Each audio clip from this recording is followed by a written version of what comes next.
2014 yıldaki 28 iyul yakan qırğınçılığı Uyg'urlarning bugungi zaman tarixidagi unutilmas qanliq vaqalarning biri. Albuki Xitoy doiralari vaqada faqatla 96 odamning o'lganligini ta'kidlab, xalqaro mustaqil taratqular va tashkilotlarning vaqani tekshirishni rad qilib kelmoqda. Xitoy hukumati ayni chaqda Abubakir Muhammad ismli bir Uyg'ur yoshni vaqa haqida fitna ig'vo tarqatgan, chet elga uchur yo'llagan degan jinoyatlar bilan tutqun qilgan hamda uni televizorda so'zlatib o'z jinoyatiga to'g'ri qildirgan edi. Yakin qirg'inchiligiga 5 yil bo'lgan bugungi kunda kishilar tutqundagi Abubakirning taqdiri haqida o'z andishlarini o'tirib qo'ymoqda. Chet ellardagi Uyg'ur tashkilotlari, xalqaro kishilik huquq tashkilotlari, shunaqla xalqaro taratqular turmadagi Abubakir Muhammadning taqdiriga jiddiy ko'ngil bo'lib kelmoqda.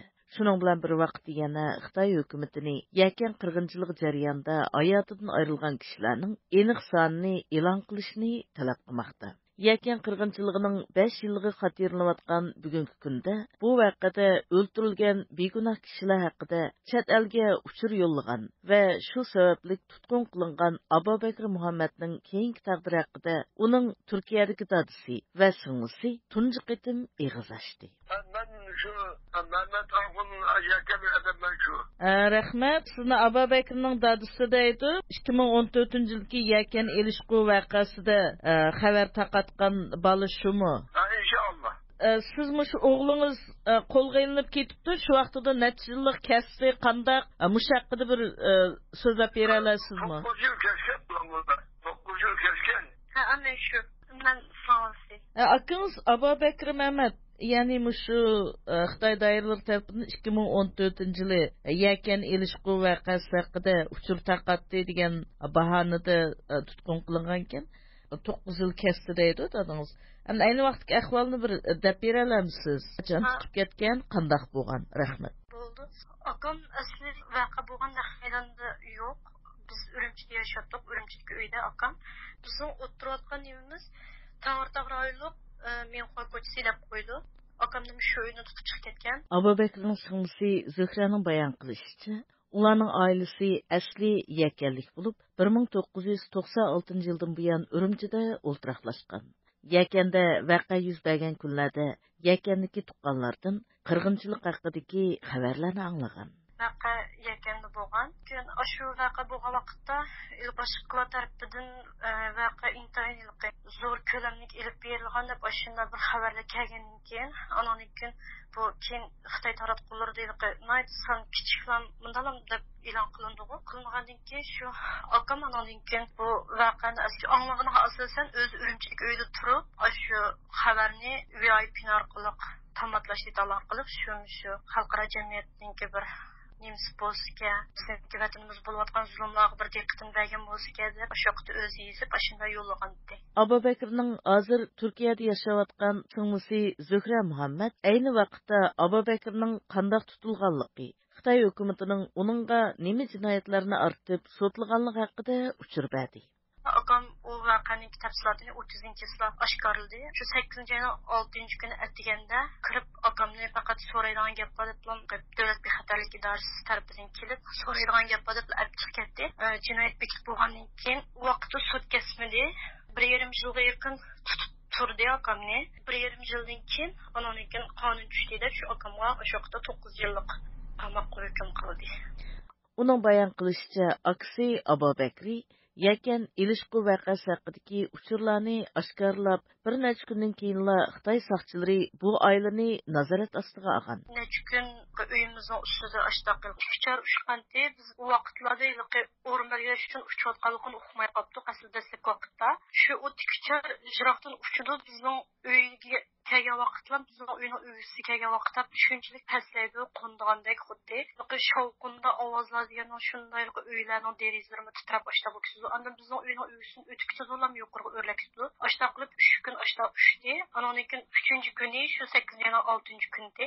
Ettigen tarafta şu öyünün bütün tor sınırı, telefon sınırı hemsini üzerkenden keyin onun gün telegraf idaresi xadim süptide biz o aşmerli kilit müş etrafta işte toxtab qalğan aile barmı dep sorğa vaqtda biz degen tutmuşlar biz o öyününki toxtab qaldı ile. Dese şonda dep kirdi.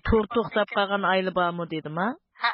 Uning sun'iy amri orqali o'rin belgilash sistemasi deganni kim deb berdi sizga? Tutup ekip bo'lgandan keyin şu akamlarninki delosu mas'ul bo'lgan saqchilar ilk tamatlash detali orqali chiqqan bo'lgandan keyin o'rinni o'zgartirdi degan emasmi? Chunki akam nim qilgan vaqtda ilk yer ostidagi bir nimbati do'konbati shu yerda o'tirib ketgan top. Shu yer osti bo'lg'achqa signal yaxshi nim qilib bo'lmay, tatib bo'lmay, shunlashqashda tikchar bilan o'rin belgilash nimsini ashlar deb beribdi. Cho'ng akam qatmışda qildi debchu. Ha, saqchilar degan gap. 2014 yılı 8. ayının 6. günü Ürümçideki devlet amanlığını qoğdaş xadimleri Abubekirni Ürümçi Tangırtağ rayonundaki ata-anasının uyidin dadısı Muhammed Efendi ve akısı Mahmud Muhammed bilen birlikte tutup elip ketken.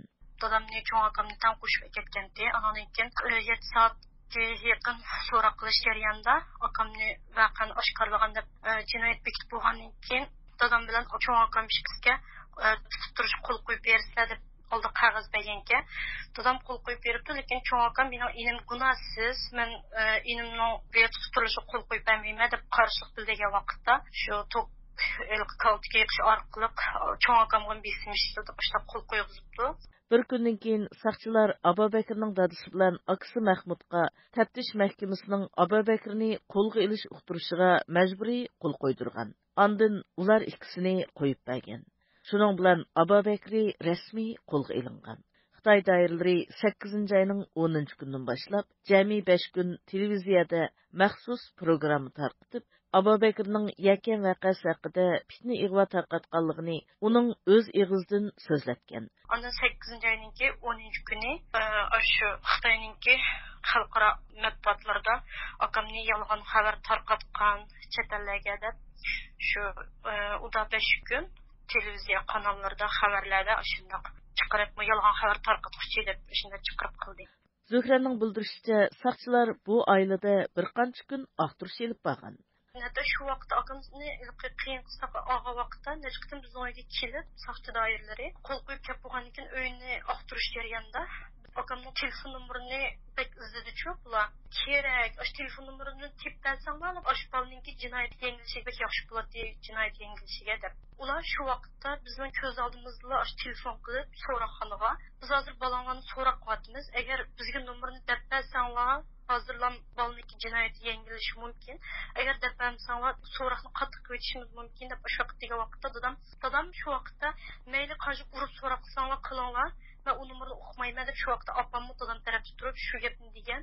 Ondan ular bizning ko'z oldimizda shu so'roq qilayotgan nahmaydan telefon qilib, biz bularning nomerini olamadik, sizlar so'roqni texim qattiq kuchaytinglar deb bizning oldimizda ashta vaqirib telefon qilib ashta chiqib ketgan.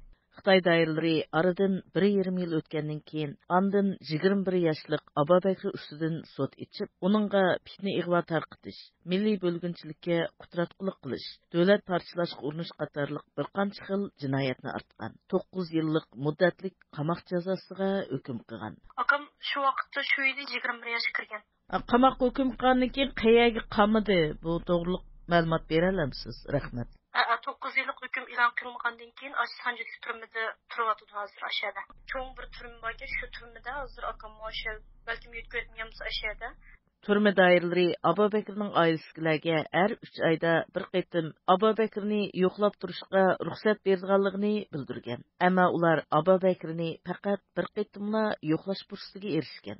Uningdan keyin akangiz bilan ko'risha oldinglarmi? Uning xabarini ola oldinglarmi? 3 oyda bir qaytim ko'rish fursati botdi uydagilarninki. Shu bir qaytimdan ko'rishdi. Uningdan keyin men chet elga chiqdim. Ondan uyda shu boshqa akalarimni, opamlarni tarbiyalash lageriga ketgandan keyin hozir men vatan bilan aloqa bo'lmagan ekan akamni yo'qoldim keyingi ahvolim mening hozir xabarim. Zuhra yana aksi Abubekir sababli bu oiladagi ko'p qism kishilarning 2017 yildan keyin Xitoyning jazo lagerlari qamalishdek og'ir badallarni to'laganligini bayon qildi. Şu apam ananiki mening yan boshqa 3 akam bor. Shu 3 akam hammasi lagerga ketilgan. Eng cho'ng akamning ismi Mahmudjon Muhammad, ikkinchi akamning ismi Ahmedjon Muhammad, uchinchi akamning ismi Ablajon Muhammad. Bu 3 akam hozir lagerda. Ananiki shu 4-chi akam shu Ababekari mash xabar yo'llagan 4-chi akam bu 9 yillik kesilgan.